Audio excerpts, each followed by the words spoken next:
In 1936, as the Nazis prepared to stage the Summer Olympics in Germany, 9 working-class boys in the American Northwest nurtured an impossible dream. They came out of nowhere, out of logging camps, dairy farms, shipyards, and small dusty towns.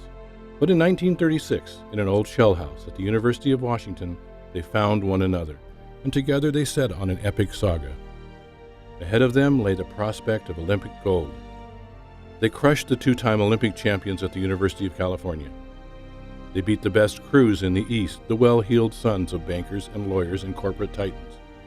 They took on rowing's elite aristocratic British boys from Oxford and Cambridge and smashed the world's record to win the right to row for gold. Then, in Berlin, the heart of the new Nazi state, the stage was set. On a nearby balcony, Adolf Hitler stood watching. Out on the water, his German boys wore swastikas on their chests. The crowd, 75,000 strong, began to chant Deutschland, Deutschland, Deutschland, and the flag was dropped.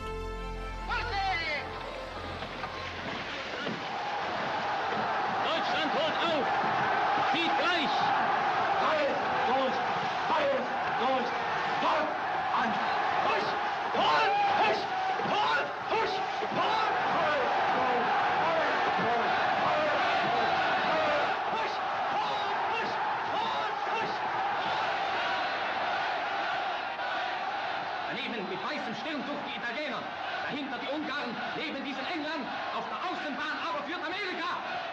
Deutschland kommt auf, Meter um Meter. Zu spät, zu spät. Amerika hat gesiegt. Erster Amerika, zweiter Italien, dritter Deutschland.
When you get the rhythm in an 8, it's pure pleasure to be in it.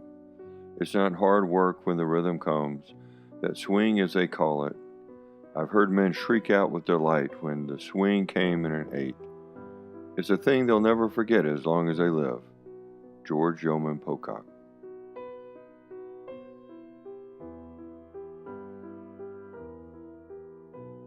There is a thing that sometimes happens in rowing that is hard to achieve and hard to define.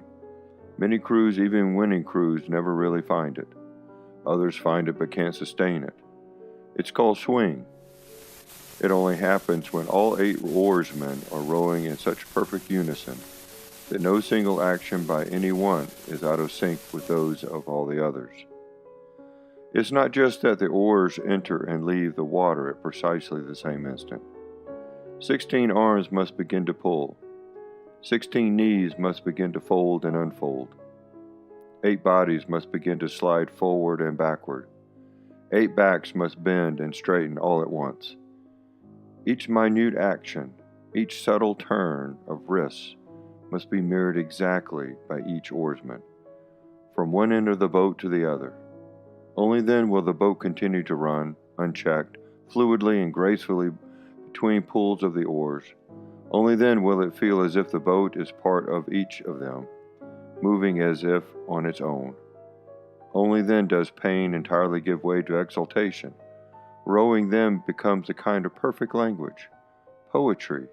That's what a good swing feels like. A good swing does not necessarily make crews go faster, except to the extent that if no one's actions check the run of the boat, rowers get more bang for their buck on each stroke.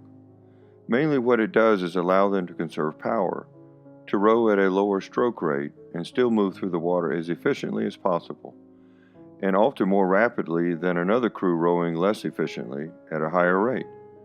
It allows them to possess a reserve of energy for the gut-wrenching, muscle-screaming sprint at the end of the race. It is insanely difficult to keep a good swing as you raise your rate. As the tempo increases, each of the myriad separate actions has to happen at shorter and shorter intervals, so that at some point it becomes virtually impossible to maintain a good swing at a high rate. But the closer a crew can come to that ideal, maintaining a good swing while rowing at a high rate, the closer they are to rowing on another plane, the plane on which the champions row.